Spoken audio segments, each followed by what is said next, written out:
उर्वा, तुम इन सबको पूरी बात बताओ। इन्हें सच्चाई बताओ कि तुम्हारे साथ क्या हुआ था। मेरा इस सब में कोई कसूर नहीं है और यहाँ मैं तुम्हारे बुलाने की वजह से ही आया था। तुमने मुझे खुद कॉल की थी और अब तुम कुछ और ही बोल रही हो। बताओ इन सबको कि लोगों को कि सच क्या है। रमीज ने एक आस भरी नज़र से उर्वा को देखा था, जैसे उसके बोलने के बाद मंजर बदल जाएगा। सब लोग उसे गुस्से और नफरत से देख रहे थे।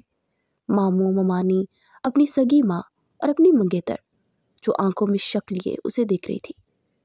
वो तेजी से उर्वा की तरफ बढ़ा। उसकी हकीकत बताने पर सब कुछ ठीक हो जाएगा। मगर उर्वा की बात सुनकर उसके पाँवों के नीचे से जमीन निकल गई। क्या बताऊं मैं इन लोगों को कि तुमने मेरी जिंदगी बर्बाद कर दी। तुमने मुझे किसी को मुंह दिखाने के काबिल नहीं छोड़ा। मैं गैर तो नहीं थी, मैं तुम्हारे मामू की बेटी थी, तुम्हारे ही खानदान की इज्जत थी। तुमने फिर मेरी इज्जत पर हाथ कैसे डाला। वो चीखते चिल्लाते हुए बोल रही थी और रमीज का हैरत के मारे मुंह खुले का खुला रह गया। उर्वा, उसके मुंह से बामुश्किल यही आवाज़ निकल सकी, मैं नहीं समझ पा रहा कि तुम क्या कह रही हो। मैंने क्या किया है? मैं बेगुनाह हूँ। मगर कोई उसकी बात पर यकीन ही नहीं कर रहा था। तभी आसिया बेगम उसके करीब आई। एक जोरदार थप्पड़ उसके मुंह पर रसीद किया। फिर उन्होंने यहीं पर बस नहीं किया, बल्कि पे दर पे वो अपने बेटे को मारने लगी, उसे बुरा भला कहने लगी। उसी दिन के लिए मैंने तुम्हें पाल पोस के बड़ा किया था कि तुम यूं सबकी नज़रों में मुझे रुस्वा कर दो। क्यों किया तुमने ये सब कुछ? अगर तुम्हें उर्वा पसंद थी तो तुमने फिर सबीन के साथ शादी करने का फैसला क्यों किया था? रमीज ने अपनी सफाई में एक बार फिर बोलने की कोशिश की। अम्मी, मेरी बात सुने। जैसा आप लोग समझ रहे हैं वैसा कुछ भी नहीं है। मैं नहीं जानता कि ये सब कुछ क्या है। मैं उर्वा के कॉल करने पर यहाँ आया था। इसी ने मुझे रोते हुए कॉल की कि ये मुसीबत में है, मैं इसके कमरे में जल्दी से पहुँचूँ। मगर जब मैं यहाँ आया तो ये उल्टा मुझे देखकर चिल्लाने लगी और फिर सब लोग यहाँ इकट्ठे हो गए। और अब मैं नहीं जानता कि मुझ पर क्यों इल्ज़ाम लगा रही है ये। अब की बार जमीला बेगम आगे बढ़ी। खूब बेटा, खूब सिला दिया तुमने हमारी मोहब्बत का। हमने तुम पर एतबार किया था और तुम्हें अपना बेटा बना लिया, अपनी बेटी तुम्हें सौंप दी। मगर तुमने हमारे साथ क्या किया? हमारी इज्जत के साथ खिलवाड़ किया। जबकि मम्मी तो नडाल से बिस्तर पर टेके थे। उनके लिए सदमा बहुत बड़ा था। आंटी, आज समझने की कोशिश करें। मैं नहीं जानता ये सब क्या है। और वह ऐसा क्यों कर रही है? वो बेबसी की इंतहाओं पर था। उसने उम्मीद भरी नजरों से सबीन की तरफ देखा। सबीन, तुम तो जानती हो मुझे, मैं इस टाइप का इंसान नहीं हूँ। तुम इन सबको बताओ, इन्हें समझाने की कोशिश करो। इन सबको गलत फहमी हुई है। मगर सबीन मुंह पर हाथ रखे रोते हुए वहां से चली गई। एक एक करके सब लोग वहां से चले गए और अब इसकी माँ आसिया बेगम उसके सामने खड़ी थी। रमीज, मैं कभी नहीं सोच सकती थी कि तुम मुझे सबकी नज़रों में यूं शर्मिंदा करोगे। तुमने उस लड़की की ज़िंदगी बर्बाद कर दी। अब रमीज भी अपनी सफाई में बोलता थक चुका था। जब आपको मुझ पर यकीन ही नहीं है तो मज़ीद इस बारे में बात करने का कोई भी फ़ायदा नहीं है। मैं इस वक्त अपने घर जा रहा हूँ। मेरा उन लोगों के साथ कोई ताल्लुक़ नहीं और ना ही मुझे सबीन के साथ शादी करनी है। वो लड़की जो मुझ पर इतबार ही नहीं कर रही, जो मुझे अच्छी तरह जानते हुए मुझे गलत करार दे रही है, मैं ऐसी लड़की को अपनी ज़िंदगी में शामिल कभी नहीं कर सकता। बहुत खूब, एक बहन की ज़िंदगी बर्बाद करने के बाद अब तुम दूसरी की ज़िंदगी बर्बाद करने जा रहे हो। मेरी बात सुनो रमीज, तुम यहाँ से इस तरह नहीं जा सकते। तुम समझ रहे थे तुम ये नापाक खेल कामयाबी से खेलोगे और किसी को कुछ भी पता नहीं चलेगा।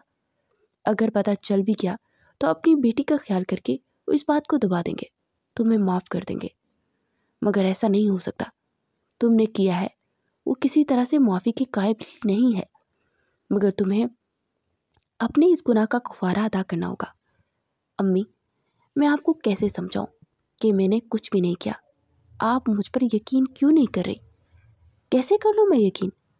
आधी रात को तुम उर्वा के कमरे में मौजूद हो। जो उस बच्ची की हालत है, रो रो कर वो अपनी इज्जत की दहाइयाँ दे रही है। क्या वो सब झूठ है? क्या कोई भी लड़की अपनी इज्जत का यूं सरेआम तमाशा नहीं लगा सकती? वो मेरे भाई की बेटी है, मेरे भाई की घर की इज्जत है। और मैं तुम्हें इस चीज़ की इजाज़त नहीं दे सकती। तुम इज्जत को यूं नीलाम करो। तुम्हें उर्वा को अपनाना होगा, उससे शादी करनी होगी। रमीज़ के सर पर जैसे बम फटा था। कैसी बातें कर रही हैं आप? मैं उर्वा से शादी कभी नहीं कर सकता। क्यों? क्यों नहीं शादी कर सकते तुम? उसे इस्तेमाल कर सकते हो तुम, उसकी इज्जत से खेल सकते हो, मगर उससे शादी नहीं कर सकते। बहुत खूब बेटा, ये तरबियत नहीं की थी मैंने तुम्हारी। अब की बार रमीज़ दोनों हाथों में सर थाम लिया। अम्मी, मैं आपको कैसे बताऊं? मैं किसी साजिश का हिस्सा बनाऊं? मुझे नहीं पता क्यों ऐसा क्यों कर रही है, मगर ये सब गलत है, झूठ है।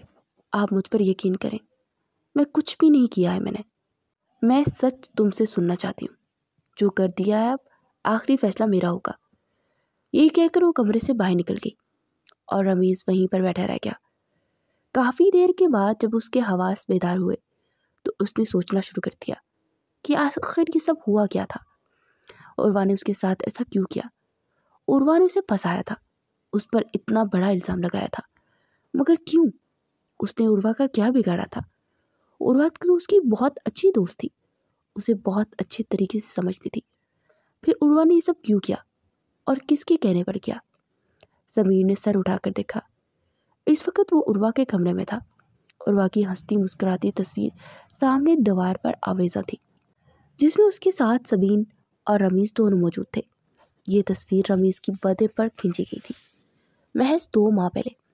ये लोग अच्छे दोस्तों की तरह रह रहे थे।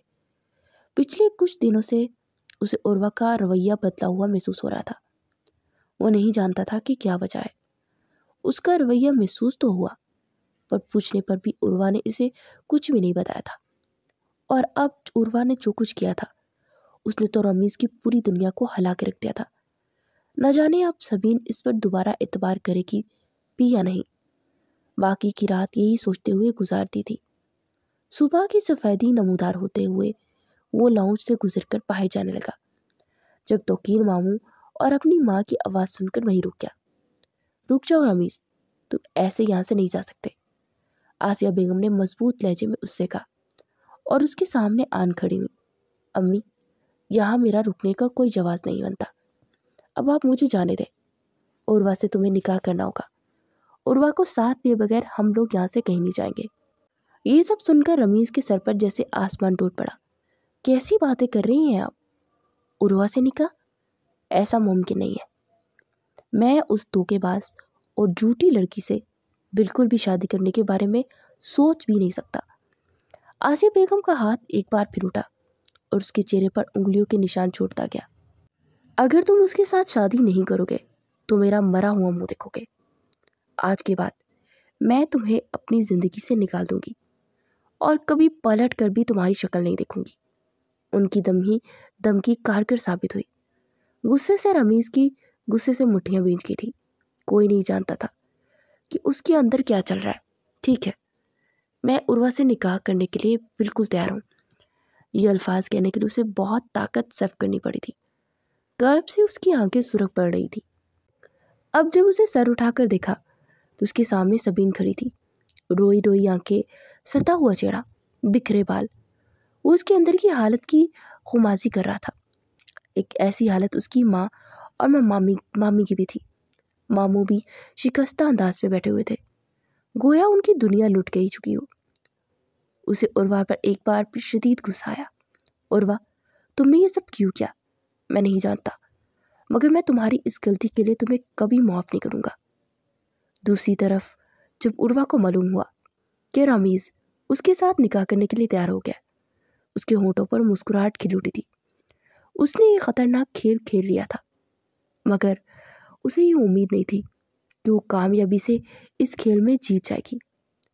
जो वो चाहती है वो हो जाएगा, मगर वो चेहरे के तासुरात से किसी को भी जाहिर नहीं होने देना चाहती थी कि वो इस रिश्ते से खुश है, वगरना लोगों को शक पड़ सकता था। रमीज़ बेख्याली के आलम में वहीं पर बैठा रह गया।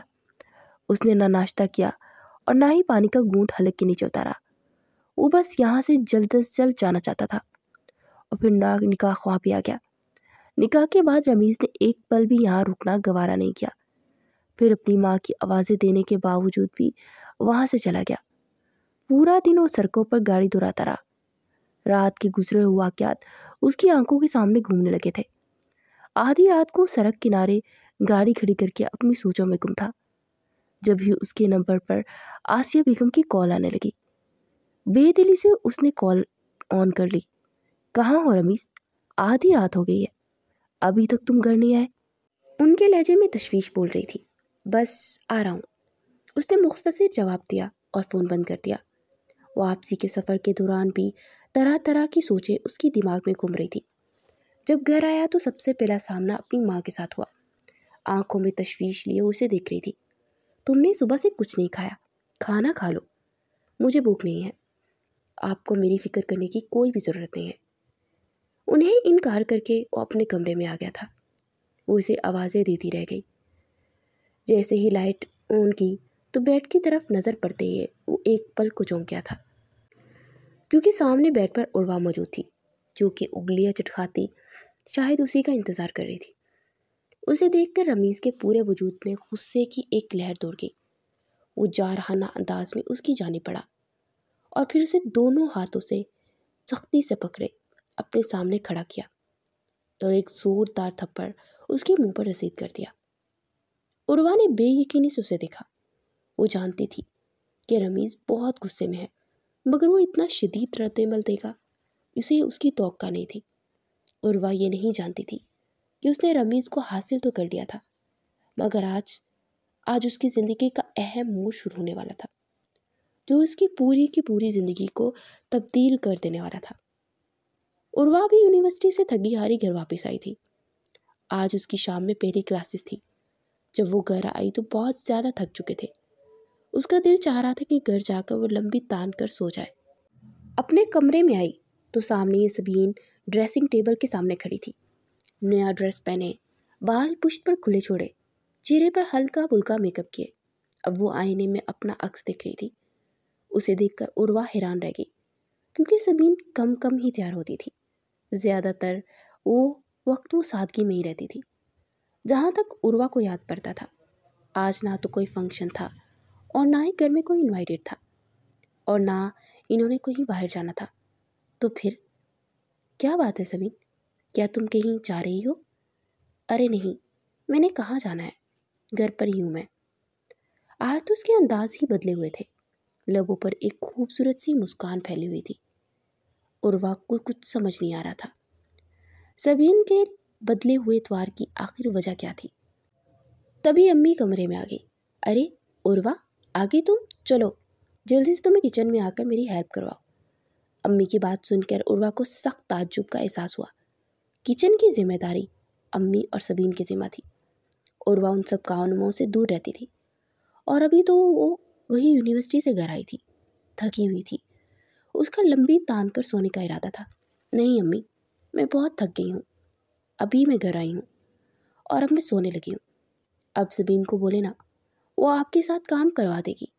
अरे बेटा, आज तो सबीन को रेस्ट दे दो। आज सबीन मेरे साथ कोई काम नहीं करवाएगी, बल्कि आज तुम मेरे साथ किचन में मेरी हेल्प करवाओगी।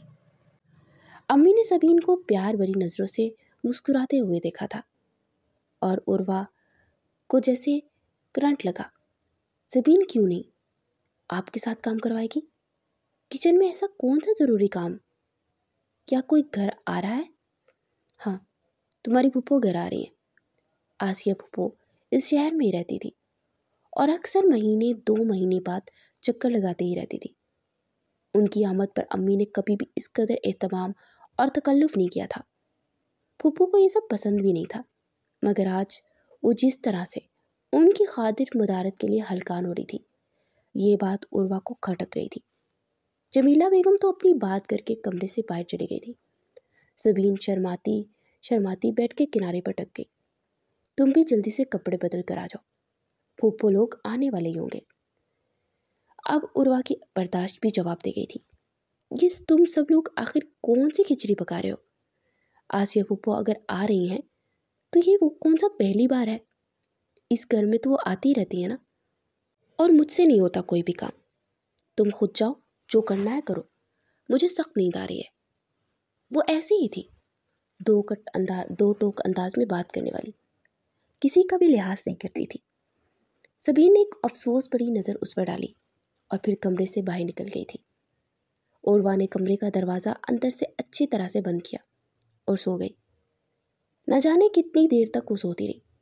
दरवाजे पर मुसलसल दस्तक की आवाज़ आ रही थी, मगर उर्वा अनसुनी करती हुई पड़ी रही। जब दस्तक की आवाज़ मुसलसल बढ़ने लगी तो चारों नचार उसने उठकर दरवाज़ा खोल दिया। सामने अम्मी खड़ी थी। तो मैंने कहा भी था कि आज तुम्हारी फूफू आ रही है, तुम मेरे काम में मदद करवाओ, मगर तुम अपनी ही मर्जी चलाती हो, किसी की भी नहीं सुनती। अब जल्दी से आ जाओ, वो तुम्हारा पूछ रही है। अम्मी ये कहकर चली गई थी। तभी उर्वा को रमीज़ की आवाज़ सुनाई थी। इसका मतलब था कि आज आसिया फूफू के साथ रमीज़ भी आया था। जल्दी से कपड़े बदले और जल्दी जल्दी बालों में बुर्श चलाकर चेहरे पर हल्की सी लिपस्टिक लगा रही और इतनी सी तैयारी से ज़्यादा अट्रैक्टिव लग रही थी। उसका अभी इतनी जल्दी बिस्तर छोड़कर बाहर निकलने का बिल्कुल भी कोई इरादा नहीं था, मगर रमीज़ की आवाज़ सुनकर वो खुद को रोक नहीं पाई थी। ड्राइंग रूम में दाखिल हुई तो सामने का मंजर इसे बहुत अजीब लगा। सबीन फूफो के पास बैठी हुई थी, सर पर दुपट्टा ओढ़े, शर्माई शर्माई सी। वो बहुत प्यारी लग रही थी और सामने ही रमीज़ बैठा हुआ था, मगर उसकी आंखों में ऐसे रंग थे जो उस अंदाज में सबीन को दिख रहा था, जैसे देखकर उर्वा को अपने दिल की दुनिया अथल पथल होते हुए महसूस हो रही थी। अरे उर्वा, आओ मेरी बेटी, कैसी हो तुम कब से मैं आई हुई हूँ, तुम्हारा पूछ रही थी। उर्वा मेकान की अंदाज में उनके पास चली गई। उर्वा की छठी हिस्सों से बार बार कुछ गलत होने का एहसास दिला रही थी। कमरे में बैठे हुए नफूस के चेहरे के तासुरात से अंदाज़ा हो रहा था उसे कि वो सब लोग बहुत खुश थे। तभी उसी टाइम उर्वा के मुंह पर फूफो ने मिठाई डाली। ये लो, अपनी बहन और रमीज़ की बात पक्की होने की खुशी में ये मिठाई खाओ। उर्वा से वो मिठाई निकलना मुश्किल हो गया था। वो फटी फटी आंखों से उनके चेहरे की तरफ देखने लगी। बेयकीनी से सबीन की तरफ देखा, जो कि बहुत खुश दिख रही थी, और रमीज़, उसके तो तासुरात देखकर ही उसे ऐसा लग रहा था जैसे उसे सारे जहान की खुशियाँ मिल गई हों। बहुत मुश्किल से उर्वा ने अपने तासुरात कंपोज किए थे। बहुत मुबारक हो पुप्पो आपको। पुप्पो ने उसके माथे पर प्यार किया। तुम्हें भी बहुत मुबारक हो। वो ड्राइंग रूम से निकल के किचन में आ गई। यूँ भी उसके लिए रमीज़ और सबीन के चेहरे देखना आसान नहीं था। अम्मी, किसी काम में मदद चाहिए हो तो मुझे बताएं। जमीला बेगम ने खफा नज़रों से उस पर देख डाली। मैंने तुम्हें कहा भी था कि मेरे साथ किचन में आ जाओ, मगर नहीं, माँ को सुख सा सांस नहीं लेने देना तुमने तहैया कर लिया है। सबीन के लिए आज का दिन कितना अहम था, और तुम्हारी पुप्पो क्या सोचेंगी कि आज के दिन भी मैंने इसे अपने साथ किचन में उलझाए रखा। तुम भी ना उर्वा, मौका महल दिखती नहीं हो। कभी कभी मर्जी के खिलाफ बहुत कुछ करना पड़ जाता है। जमीला बेगम गुस्से से बोलती ही जा रही थी। यकायक उनकी आंखें पानियों से भरने लगी। बोलते बोलते जमीला बेगम ने उसके चेहरे की तरफ नज़र डाली। अरे ये क्या, इतनी सी बात पर रोना शुरू हो गई। उनका ये कहना ही था कि उर्वा के आंसू बहने की शिद्दत में इजाफा हो गया था। जमीला बेगम हक्का बक्का रह गई। अरे ऐसा भी क्या कह दिया मैंने मेरी बेटी? मैंने तुम्हें डांटने का हक रखती हूँ। ऐसा भी कुछ नहीं कह दिया जो तुम यूँ आंसू बहा रही हो। चलो बंद करो ये रोना धोना, खुशी का मौका है। ऐसे में रो धो कर बदशुगनी मत गिराओ। तुम्हारी फूफो क्या सोचेंगी कि तुम अपनी बहन की खुशी में बिल्कुल भी खुश नहीं हो। उर्वा ने आहिस्तगी से अपने आंसू साफ किए। उसे अपने दिल का दुनिया वीरान होते हुए महसूस हो रही थी। उसे जैसे यकीन ही नहीं आ रहा था कि ऐसा भी हो सकता है। उसके बाद उर्वा किचन में अपनी माँ के साथ मसरूफ़ रही। रात को खाना खाने के बाद वो लोग यहाँ से रुखसत हुए थे। बार बार रमीज़ की नज़र सबीन की तरफ उठ रही थी और शर्माई सी सर झुकाए बैठी हुई थी। उर्वा ये सब कुछ बहुत अच्छे तरीके से नोट कर रही थी। उसे दिल ही दिल में गुस्सा आ रहा था। रात को खाना खाने के बाद वो सब लोग वहाँ से अपने अपने घर रुखसत हो गए थे। पूरी रात उर्वा की आंखों में कटी थी। आज की शाम गुजरे हुए मनाजर उसकी आंखों के सामने घूमने लगे और वो गुस्से से बनाई हुई थी। अगले दिन जब वो यूनिवर्सिटी में गए तो आयशा उसके तासुरात देखकर चौंक गई। अरे उर्वा, क्या हुआ तुम्हें? तुम ठीक हो? उर्वा ने अपने चेहरे पर अफसरदा सी मुस्कुराहट सजा ली। हाँ हाँ, मैं ठीक हूँ। मुझे क्या होना है? मुझे तुम कुछ बदली बदली लग रही हो। अगर मैं कुछ गलत नहीं तो मुझे ऐसा क्यों महसूस हुआ जैसे तुम बहुत अफसरदा हो? तुम रात भर रोती रही हो। क्या हुआ है? सब ठीक तो है? उर्वा ने गहरी सांस ली। आयशा का शुमार उनकी उन दोस्तों में होता था जो बिन कहे उसकी दिल की बात जान लेती थी और उसकी परेशानी में परेशान हो जाती थी। कल सबीन के लिए रमीज के साथ बात पक्की हो चुकी है। उसने अफसरदा लहजे में इतला दी। आयशा ये सब सुनकर चौंकी। रमीज कौन? वो तुम्हारी पुप्पो का बेटा जो अक्सर तुम्हें यूनिवर्सिटी लेने के लिए आता है? हाँ, उर्वा ने आहिस्ते से उसे जवाब दिया। मगर वो तो तुम में इंटरेस्टेड था ना? तुमने बताया था कि तुम दोनों की बहुत दोस्ती है और उसकी तो सबीन के साथ बिल्कुल भी नहीं बनती थी। तुम तो कहती थी कि वो तुम्हें पसंद करता है, तो फिर उसने अपनी सबीन के साथ मंगनी क्यों कर ली? उर्वा ने गहरी सांस ली। मैं भी यही समझ रही थी कि वो मुझे पसंद करता है। सबीन के साथ उसकी नोक-झोंक जारी रही थी, मगर मैं क्या कुछ नहीं जानती थी। वो मुझे छोड़कर उसे अपना लेगा। अगर मुझे पता होता तो मैं खुद ही रमीज को प्रपोज कर देती, उसे अपनी मोहब्बत के बारे में बता देती। मुझे यकीन है अगर ऐसा करती तो कभी भी मुझे छोड़कर सबीन से शादी ना करता। और वाकई आंखों से आंसू बहने लगे। यार, जो होना तो हो गया। तुम्हारे मुकद्दर में अल्लाह ने उससे बढ़कर शानदार इंसान लिखा होगा। तुम दिल पे मत दो और इस बात पर खुश हो कि एक अच्छा इंसान तुम्हारी बहन का नसीब बना है। अल्लाह ने चाहा तो तुम्हारा मुकद्दर भी बहुत शानदार होगा। वो काफ़ी देर तक उर्वा को समझाती रही, मगर उर्वा के लिए अपने दिल को समझाना बहुत ही ज़्यादा मुश्किल था। रमीज से दस्तबरदारी इतनी आसान नहीं थी। उसे इतनी आसानी थी वो सबीन के हवाले नहीं कर सकती थी। मगर वो क्या कर सकती थी, क्योंकि उन दोनों की जल्द शादी होने वाली थी और घर वालों को इस बात पर इतराज़ भी नहीं था। ऐसे भी अगर वो कोई बात करती तो यकीनन घर वाले उसे ही समझा बुझाकर खामोश करवा देते। दिन इसी तरह बेकैफ अंदाज में बीतते जा रहे थे। रमीज हर दूसरे तीसरे दिन उनके घर आता और सबीन को लेकर कभी शॉपिंग या कभी आइसक्रीम खाने तो कभी वॉक करने के बहाने ले जाता और दोनों कितना कितना वक्त एक दूसरों के साथ गुजारते थे। जब सबीन घर वापस आती तो उसके चेहरे पर गुलाब खिले हुए नजर आने लगते, जिसे देख देख कर उर्वा का गुस्से से दिमाग बना जाता था। उस दिन वो यूनिवर्सिटी से घर आई तो सबीन ने कपड़े पहनकर कहीं जाने के लिए तैयार बैठी थी। तुम कहीं जा रही हो? उर्वा को अंदाज़ा हो गया था कि यकीनन वो रमीज़ के साथ जा रही है, मगर वो उसके मुंह से सुनना चाहती थी। हाँ, रमीज़ के साथ शॉपिंग पर जा रही हूँ, सबीन ने शर्माते हुए बताया। तुम्हारी शॉपिंग आजकल कुछ ज़्यादा ही नहीं बढ़ने लगी? तुम पहले तो कभी कभार मार्केट जाती थी, ज़्यादातर तो तुम मुझसे और अम्मी से चीज़ें मंगवाती थी, और अब ऐसा क्या हो गया है? उर्वा के लहजे में हसद बोल रहा था। यार, दरअसल पुप्पो शादी जल्दी करना चाह रही है और ये शॉपिंग शादी की तैयारियों के सिलसिले में ही जा रही हूँ। उनका कहना है कि मैंने ही तमाम चीज़ें इस्तेमाल करनी है और ये सब मुझे अपनी ही पसंद से लेना चाहिए। ये इतला उर्वा के लिए नहीं थी। वो तो ये समझ रही थी कभी इन दोनों की शादी में वक्त बाकी है, वो इन दोनों की शादी रुकवाने में कोई बंदोबस्त कर लेगी। मगर अब तो इसमें बहुत कम वक्त रह गया था। तभी रमीज़ वहाँ पर आ गया। वो मोहब्बत पाश नज़रों से सबीन को देख रहा था। हो गई तुम तैयार? चलो फिर वापस तुम्हें घर भी जल्दी छोड़ कर जाना है, मुझे एक जगह काम है। सबीन अपनी जगह से उठ खड़ी हुई और वो भी जल्दी से बोल पड़ी। मैं भी तुम लोगों के साथ चलती हूँ, मुझे भी चंद ज़रूरी चीज़ें लेनी है। उसकी बात सुनकर रमीज़ के बाद माथे पर सलवटें पड़ गई। मैं तुम्हें बाद में ले जाऊँगा, अभी मुझे सबीन के साथ ज़रूरी बात करनी है। मैं उसके साथ कुछ वक्त अकेले में गुजारना चाहता हूँ, रमीज़ ने साफ अल्फाज में कहा। तो उर्वा के दिल पर जैसे खून सा पड़ा। वो कभी सोच भी नहीं सकती थी कि रमीज़ इसके इस कदर वाज़ेह अंदाज में नज़रअंदाज करेगा, उसे टोक देगा। सबीन को भी रमीज़ का अंदाज अच्छा नहीं लगा था। कोई बात नहीं रमीज़, इसने भी ज़रूरी चीज़ें ही लेनी है और वो भी हमारे साथ चली जाए, इसमें कौन सी कोई इतनी बड़ी बात है। रमीज़ बिना कुछ कहे चाबी लेकर बाहर निकल गया। अब उर्वा का दिल नहीं चाह रहा था जाने को, मगर सबीन के कहने पर वो इनके साथ चल पड़ी। पूरा रास्ता रमीज़ का मूड ऑफ ही रहा था।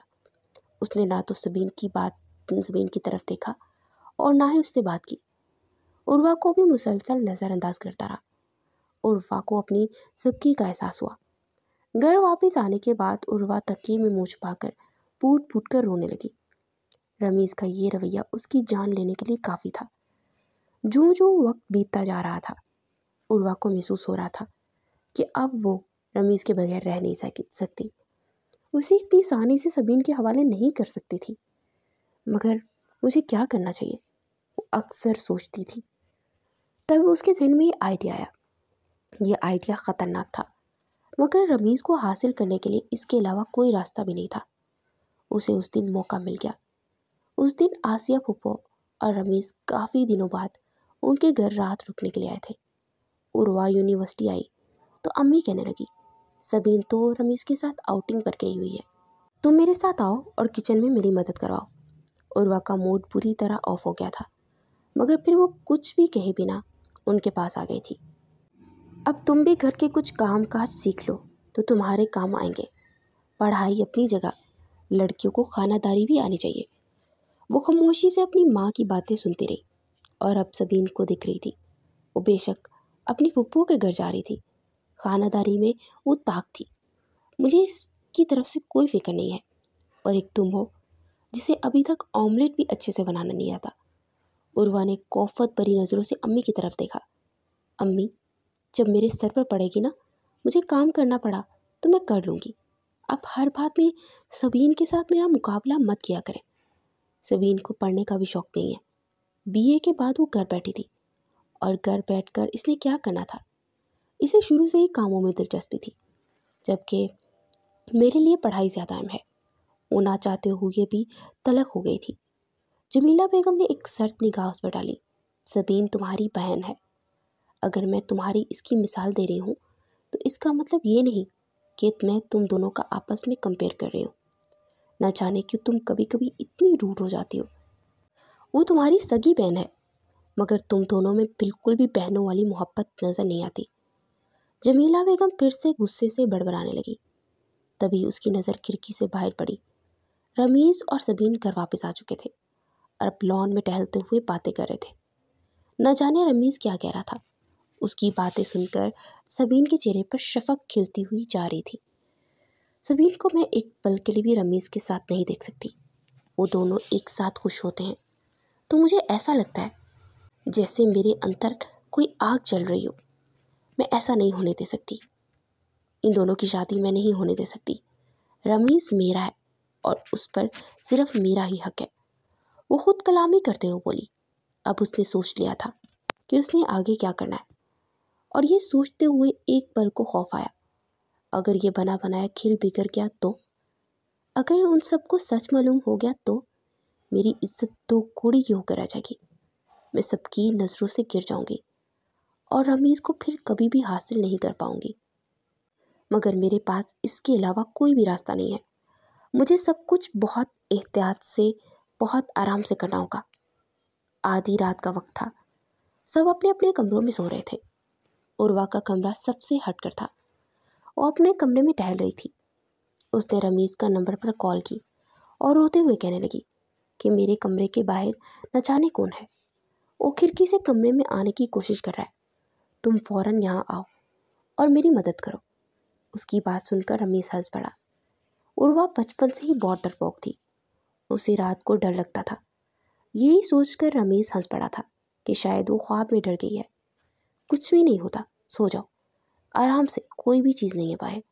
मगर उर्वा मुसलसल रोते हुए कहने लगी कि जो कोई भी है खिड़की टूट कर कमरे में आ जाएगा, मुझे नुकसान पहुंचाएगा। तुम जल्दी से आ जाओ, खुदा के लिए यहाँ पर आ जाओ। अब रमीज़ ठड़क गया था। वो सोच में पड़ गया कि कहीं कोई चोर वोर तो नहीं उसके कमरे में घुस आया हो।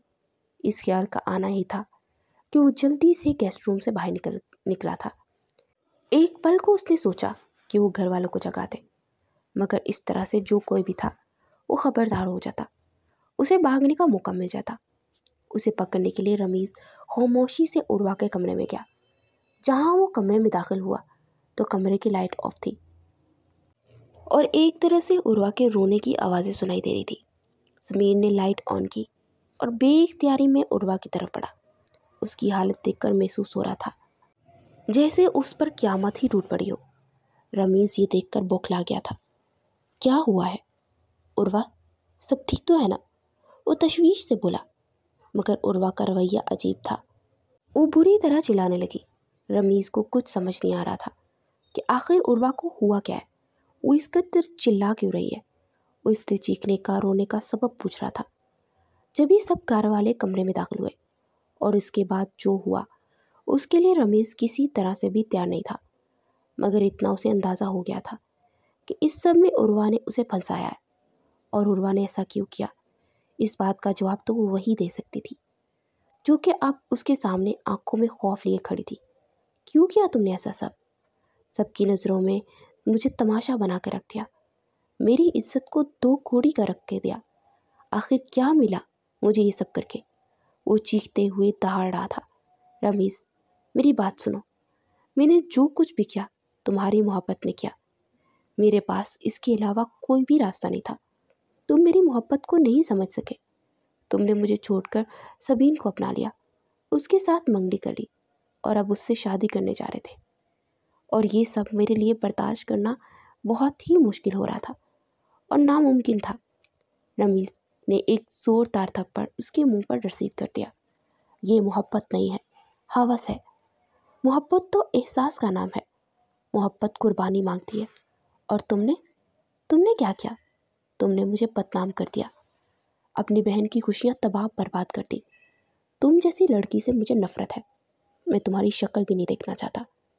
उसने उर्वा को धक्का देकर बिस्तर पर गिरा दिया और दोबारा से उठ खड़ी हुई और उसके सामने हाथ जोड़ते हुए कहने लगी कि मुझे माफ़ कर दो। मैं जानती हूँ मैंने जो कुछ भी किया वो गलत है, मगर मुझे इसके अलावा और कुछ भी समझ नहीं आ रहा था। मैं क्या करूँ? तुम्हारे बगैर मैं नहीं रह सकती। तुम मुझे ये सज़ा मत दो। वो उर्वा के बाल अपने हाथ में जकड़े हुए कहने लगा, सज़ा तो तुम्हें मिलेगी और ऐसी सज़ा मिलेगी कि तुम सारी ज़िंदगी याद रखोगी। तुमने ये शादी मुझे पाने के लिए की है ना, मेरी मोहब्बत पाने के लिए की है ना, जो कि तुम कभी भी नहीं पा सकोगी। मैं तुम्हें कभी भी बीवी का दर्जा नहीं दूंगा और ना ही तुम कभी मेरे दिल में अपनी वो जगह बना सकोगी। अगर तुम मुझे ये बात कह देती कि तुम मुझसे शादी करना चाहती हो तो मैं कभी भी तुम्हें ना ठुकराता, मगर जो रास्ता तुमने अपनाया है वो किसी तरह से माफ़ करने के लायक नहीं है। उसे वहीं पर रोता छोड़कर कमरे से बाहर निकल गया था और वो वहीं ज़मीन पर बैठती चलेगी। वो फूट फूट कर रो पड़ी थी।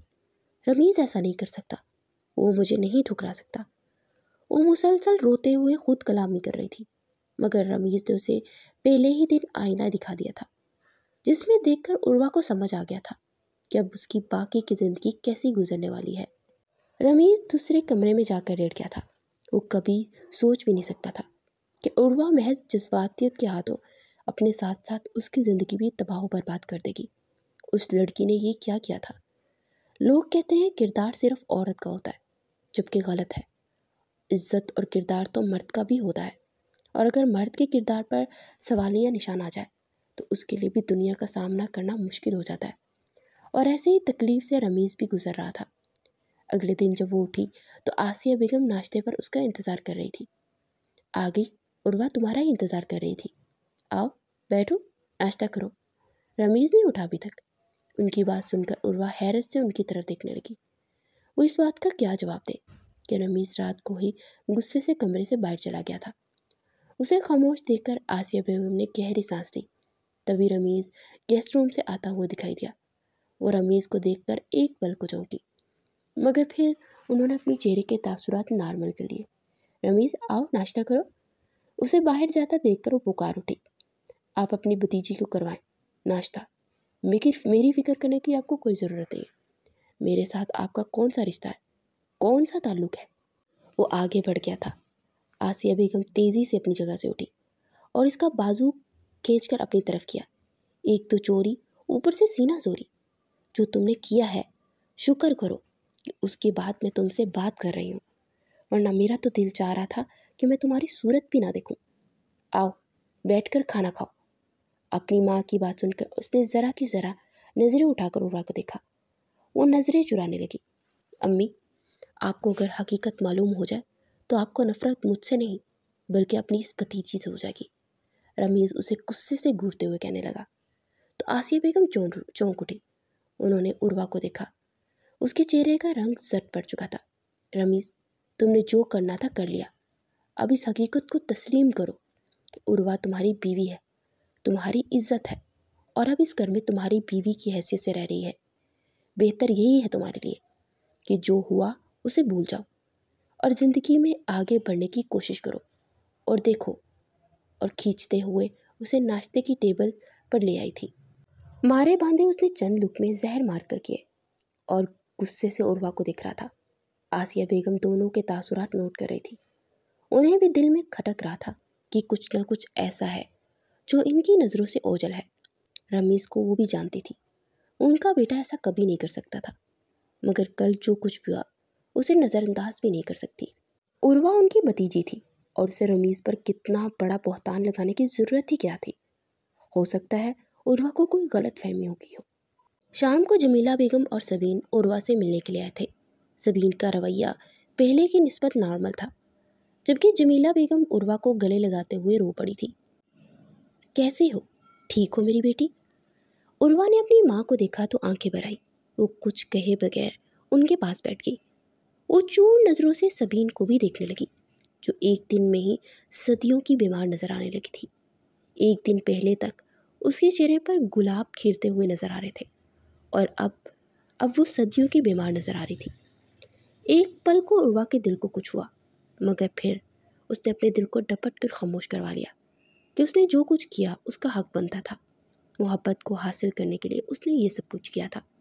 वो ऐसी ही थी, जो चीज़ पसंद आ जाए उसे जायज़ नाजायज़ तरीके से भी हासिल करने वाली। मगर वो ये भी नहीं जानती थी कि रमीज़ कोई चीज़ नहीं बल्कि इंसान था, और आप जिस इंसान के दिल में जगह ना पा सके उसके साथ रहना बहुत मुश्किल काम है।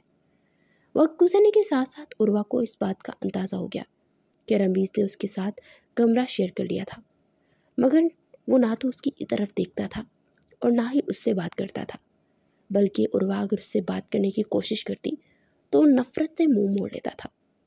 उस दिन बिजली चमक रही थी, बारिश का मौसम था। ऐसे मौसम में उर्वा को हमेशा से ही खौफ महसूस होता था। इस वक्त भी खौफ से अपनी जगह से खौफ से ठठर रही थी। अचानक से बादल गरजे तो वो बेगैर इरादी तौर पर रमीज़ के साथ लिपट गई थी। रमीज़ फिर भी ये मौसम पर असरअंदाज हो रहा था। उसने अपने जज्बात पर घबरा कर उर्वा को खुद से दूर करने की कोशिश की, मगर वो खौफ की वजह से उससे और लिपट गई। तब उस मौसम में वो सब हो गया जो उसके लिए रमीज़ किसी तरह से भी तैयार न था। जब जज्बात के बादल छटे तो दोनों हाथों में सर थाम के रह गया। ये मुझसे क्या हो गया? वो बुरी तरह पछता रहा था, जबकि उसकी निस्बत उर्वा सरशार थी। आज उसने अपने शौहर को पा लिया था। अब उसे यकीन था कि एक दिन वो उसके दिल में अपनी मोहब्बत भी पैदा कर ही लेगी। हर काम में वो रमीज़ का अपने हाथों से करने लगी थी। उसके लिए वक्त पर खाना लाती, अपने हाथों से उसके कपड़े धोती, प्रेस करती, और जब वो घर पर होता तब उसके सामने होता तो इसके निसार हो जाने वाली नज़रों से देखती रहती। इस सब से रमीज़ पूरी तरह जंजला गया था। तुम मेरे काम मत किया करो, मैं अपने काम खुद कर सकता हूँ। वो झंझलाते हुए अंदाज में उर्वा से ये बात कहता तो खफीफ सी होकर मुस्कुरा देती। मैं आपकी बीवी हूँ, मेरा फ़र्ज़ बनता है आपका ख्याल रखूँ, आपके तमाम काम अपने कामों से हाथों से करूँ। रमीज़ एक उसे जताती हुई नज़र से देखता, ज़बरदस्ती की बीवी। तब उर्वा को ये सुनकर दिल कट कर रह जाता था। आसिया बेगम हैरान परेशान थी कि आखिर इन दोनों के दरमियान रवायती मियाँ बीवी वाला ताल्लुक क्यों नहीं है। रमीज़ ना तो उसके साथ वक्त गुजारता और ना ही कभी उससे प्यार भरे अंदाज में बात करते हुए देखा था। उन्होंने सोच लिया था कि वो रमीज़ को समझाएंगी कि वो अपनी बीवी से अपने रवैये को बेहतर कर ले। इसीलिए वो लाउंज में बैठकर आज रमीज़ के ऑफिस से वापस आने का इंतज़ार कर रही थी। उर्वा आज अपनी अम्मी के घर रहने के लिए गई हुई थी। सबीन का एक जगह पर रिश्ता तय हो गया था। चंद दिनों में उसकी शादी मुतवक्का थी और शादी की तैयारियों के सिलसिले में उर्वा अपनी माँ के घर गई हुई थी। आज रमीज़ जब घर आया तो बहुत थका थका सा था। रमीज़, तुम फ्रेश होकर आ जाओ, मैं तुम्हारे लिए खाना लाती हूँ। उन्होंने रमीज़ के थके हुए चेहरे पर प्यार भरी नज़र डालते हुए कहा। जब रमीज़ को खाना खा चुका तो कहने लगी, मुझे सच सच बताओ, तुम्हारा उर्वा के साथ रवैया इतना ख़राब क्यों है? वो तुम्हारी बीवी है, तुम्हें चाहिए कि तुम उससे प्यार और मोहब्बत से पेश आओ। आखिर तुम उसके साथ इतना बुरा सलूक क्यों करते हो? वो शिकवा कुना नज़रों से अपनी माँ को देखने लगा। सच, जब मैं सच बोल रहा था तब किसी ने मेरा यकीन नहीं किया। आपको तो मेरा हर सच झूठा लगता है, अपनी भतीजी की हर बात पर यकीन है, तो ये बात भी आप उसी से ही पूछे। आपने कौन सा मेरी बात का यकीन कर लेना है? और वो उस दिन के बाद ऐसे ही गुस्सावर हो गया था। रमीज़, मैं तुमसे जो बात पूछी है, मुझे उस बात का जवाब दो। अम्मी, मुझे उस औरत से नफ़रत है। उसने मुझे सबके सामने शर्मिंदा करके रख दिया है। किसी ने मेरा यकीन नहीं किया। आज उसकी आंखों में, उसके चेहरे पर ऐसा कर्ब नज़र आ रहा था जिसे देखकर आसिया बेगम का दिल पसीजने लगा। रमीज़, मुझे बताओ क्या हुआ था उस रात? वो शिकवा कुना नज़रों से उन्हें देखने लगा। अगर ये बात इस वक्त आप मुझसे पूछती तो आज ये सब ना होता। आज ज़बीन मेरी मोहब्बत किसी और की दुल्हन बनने की तैयारी ना ही कर रही होती और मैं एक नापसंदीदा रिश्ते में उलझा हुआ ना होता। रमीज़, मुझे सीधी तरह बताओ, जो मैं तुमसे पूछ रही हूँ, क्या हुआ था उस रात? आखिर में उनका लहजा सख्त हो गया था। रमीज़ ने तमाम बातें उन्हें बता दी थी कि ये सब उर्वा ने अपनी मोहब्बत पाने के लिए किया था। अब आसिया बेगम को भी उसकी बात का कुछ यकीन हो गया था। उन्हें अंदाज़ा था कि उनका बेटा ऐसा कुछ भी नहीं कर सकता, मगर उस वक़्त वो अपनी भतीजी की हालत देखकर जज्बाती हो गई थी। जज्बात में आकर उन्होंने इतना बड़ा फैसला कर लिया था। अगर वो गौर करती और ठंडे दिल से मामले के बारे में सोचती तो शायद उन्हें उसी वक्त ही वो सारी सूरत हाल का अदराक हो जाता, मगर तब भी उनका फ़ैसला यही होता। रमीज़, उर्वा ने जो किया था उसके बाद यही बेहतर था कि तुम्हारी शादी उससे करवा दी जाती। अगर मैं तब भी तुम्हारी बात पर यकीन कर लेती तो तुम्हारी शादी में उर्वा से ही करवाती। खुद सोचो, जो औरत तुम्हारे लिए अपनी इज्जत दांव पे लगा सकती है, वो तुम्हारे लिए किस हद तक पागल हो सकती है? तुम्हारी सबीन से शादी की सूरत हाल में वो अपने आप को नुकसान भी पहुंचा सकती थी। उर्वा ने जो किया उसके लिए उसे माफ़ कर दो, उसके लिए अपना दिल साफ कर लो। नहीं अम्मी, ये कहना आसान है मगर करना इससे भी मुश्किल। आपकी ज़ात को सबके सामने तमाशा बना के रख दिया जाए तो आप कभी भी उस इंसान के लिए अपना दिल साफ नहीं कर सकते। मुझे उर्वा से बेइंतहा नफ़रत है, मैं उसके लिए अपना दिल कभी भी साफ नहीं कर सकता। वो ये कहते हुए अपने कमरे में चला गया। उर्वा की वजह से उसकी मोहब्बत उससे दूर हुई थी और ये सब बर्दाश्त करना रमीज़ के लिए आसान नहीं था।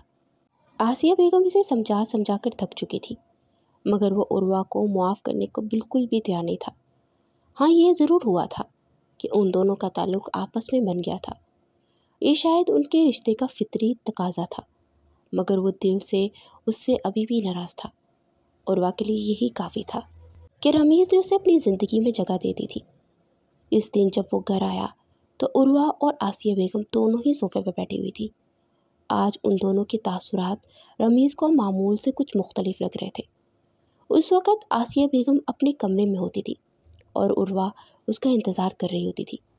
उसके आने के बाद ही वो इसे खाना देती थी और फिर सोने के लिए लेट जाती। रमीज़ सलाम करने के बाद कमरे में जाने लगा तो अपनी माँ की बात सुनकर रुक गया और तब उर्वा वहाँ से उठकर अपने कमरे में चली गई। उसके चेहरे पर रंग खिले नज़र आ रहे थे। रमीज़ ने हैरान होकर उसकी शक्ल देखी। उसे क्या हुआ है? अपनी माँ के पास आकर बैठ गया और उनसे अभी तक वह नाराज़ था। उन्होंने प्यार से रमीज़ को देखते हुए कहा, तुम अब उर्वा का ख्याल रखा करो, उसे मोहब्बत दो, उसके साथ नरमी से पेश आया करो।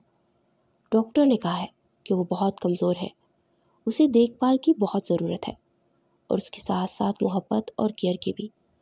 वो मुस्कुराते हुए रमीज़ को देखने लगी। क्यों, ऐसा क्या हुआ है उर्वा को? वो माँ बनने वाली है। ये सुनकर रमीज़ हैरान परेशान रह गया। वो कभी सोच भी नहीं सकता था कि उसे ये सब कभी खबर सुनने को मिल सकती है। अपने दिल के तासुरात उसके लिए अनजान थे। वो नहीं जानता था उसे खुशी का एहसास है या किसी और चीज़ का। मगर वो बेयकीन ज़रूर था। ये सुनकर आहिस्ता आहिस्ता उसके रवैये में उर्वा के लिए तब्दीली आना शुरू हो गई थी, और फिर वक्त गुजरने के साथ साथ वो अपने ज़ख्म गोया भूलता चला गया था। सबीन भी रुखसत होकर अपने घर चली गई थी। उसके ससुराल वाले बहुत अच्छे थे, शौहर भी बहुत अच्छा इंसान था। वो अपने घर में खुश थी। रमीज़ आज तक उस घर में दोबारा वापस नहीं गया था। उस दिन जो उसकी बेइज्जती हुई थी, वो आज तक उस बेइज्जती को याद रखे हुए था। हालांकि मामू मामानी कितनी बार आ चुके थे और उन्होंने अपने रवैये से रमीज़ पर कभी भी कुछ जाहिर नहीं होने दिया था, मगर रमीज़ उन्हें देखकर गैर इरादी तौर पर वहाँ से उठ जाता था। ऐसी सूरत हाल में उर्वा सर झुका कर रह जाती थी। जो भी कुछ हुआ था उसकी अपनी वजह से ही तो हुआ था। उस दिन वो ऑफिस में ही था जब उसकी माँ ने ये खुशखबरी सुनाई कि वो एक बेटे का बाप बन गया है। ये सुनकर वो उसी वक्त ऑफिस से उठा और घर आकर अपने बेटे को दोनों हाथों में लिया और उसे प्यार करने लगा। उस वक़्त वो इतना खुश था कि वो अपने साथ की गई उर्वा की ज़्यादती को भी फरामोश कर गया था।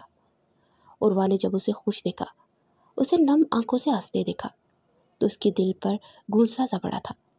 उसने इतने अच्छे शख्स के साथ इतना बुरा किया।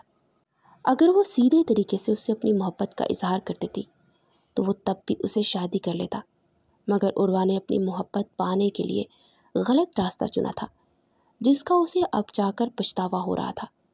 उसे एहसास हो गया था कि उसने जो किया गलत किया, और तभी उसने सब लोगों की मौजूदगी में उस बात का इतराफ़ भी कर लिया। उस दिन जो भी हुआ था उसमें रमीज़ का कोई कसूर नहीं था। वो रमीज़ से मोहब्बत करती थी और उन्हें सबीन के साथ नहीं देख सकती थी, इसलिए उसने ये साजिश रचाई और रमीज़ को हासिल कर लिया। जमीला बेगम और तकीर साहिब हैरान बुत बने खड़े रह गए थे। उन्हें यकीन ही नहीं आ रहा था कि उनकी बेटी ऐसा भी कर सकती है, जबकि आसिया बेगम उनके मुंह से इंकशाफ सुनकर शशर रह गई थी और रमीज़ भी हक्का बक्का रह गया था। अब जब वो सब कुछ भूल चुका था और किसी हद तक उसे कबूल भी कर चुका था, तो उस पागल लड़की को गरे मुर्दे उखाड़ने की क्या ज़रूरत थी। सब लोग उसे बुरा बुला कहते हुए वहाँ से चले गए। ऐसे में आसिया बेगम ने ही उसे गले लगा लिया था। गलती हर इंसान से हो जाती है और तुमसे भी गलती हुई है, मगर अच्छी बात यह है कि तुम्हें अपनी गलती का एहसास है। आज तुमने इस बात का एतराफ़ भी कर लिया कि तुम्हारा शौहर एक अच्छा इंसान है। तुमने उस पर बहतान बांधा था। जब वो कमरे में आई तो रमीज़ उससे खफा था। तुमने ये सब क्यों किया उर्वा? उसके सामने वो आन खड़ी हुई। आपके लिए किया था। आप सबके सामने सर झुका कर रहते, किसी के सामने सर नज़र उठाकर बात नहीं कर सकते थे, और इस सब से मुझे एहसास नदामत होता था। मैं आपको सबकी नज़रों में सुरखरू देखना चाहती थी, तभी मैंने ये सब किया। अब की बार वो नरमी से मुस्कुरा दिया। मैं नहीं जानता था तुम मुझसे इतना पागलों जैसी मोहब्बत करने लगी हो। अगर मुझे एहसास होता तो मैं कभी भी सबीन से मंगनी न करता। तुम जानती हो उर्वा, सबीन से मुझे कोई धुआंधार इश्क नहीं था। वो मुझे पसंद थी और मुझे लगता था कि उसके साथ ज़िंदगी सुकून से गुजर सकती है। ये वजह थी कि मैंने उसके साथ ज़िंदगी गुजारने का फ़ैसला कर लिया था। आपको अभी भी सबीन की याद आती है? आप अभी भी ये सोचते हैं कि काश वो आपकी ज़िंदगी में शामिल होती? वो धड़कते दिल के साथ उससे ये सवाल पूछ रही थी। रमीज़ ने गहरा सांस लिया। नहीं, अब मैं उसके बारे में नहीं सोचता, बल्कि अब मुझे कुछ भी महसूस नहीं होता। उसने अपने बेटे को दोनों हाथों में थाम लिया था। मुझे मेरे अल्लाह ने इतनी बड़ी खुशी अता की है कि मैं अपने तमाम गमों को भूल गया हूँ, और बेहतर यही है कि तुम्हें भी इस सब को भूल जाना चाहिए। आने वाले वक्त की तरफ देखो। जो होना था हो गया। गुजरी हुई बातों को याद करके तकलीफ से ज़्यादा इंसान को कुछ भी हासिल नहीं होता उर्वा। उसके सामने वो हाथ जोड़े हुए बैठी थी। मुझे माफ़ कर दे, मुझसे वाकई बहुत बड़ी गलती हो गई है। मैंने आपका दिल दुखाकर बहुत बड़ा गुनाह किया है। मैं जानती हूँ आप मुझसे नफ़रत करते हैं। रमीज़ ने उसके हाथ अपने हाथों में थाम लिए। नहीं, ऐसा बिल्कुल नहीं है। मैं तुमसे नफ़रत करता था, मगर अब मैं तुमसे नफ़रत नहीं करता। हाँ, तुम्हारे लिए दिल में जगह बनाना मुश्किल है, मगर मुझे लगता है कि अब तुम इसमें कामयाब हो ही जाओगी। उसकी बात सुनकर उर्वा ने बेयकीनी से उसकी तरफ देखा तो उसने मुस्कुराते हुए गोया अपनी बात की तायद की थी।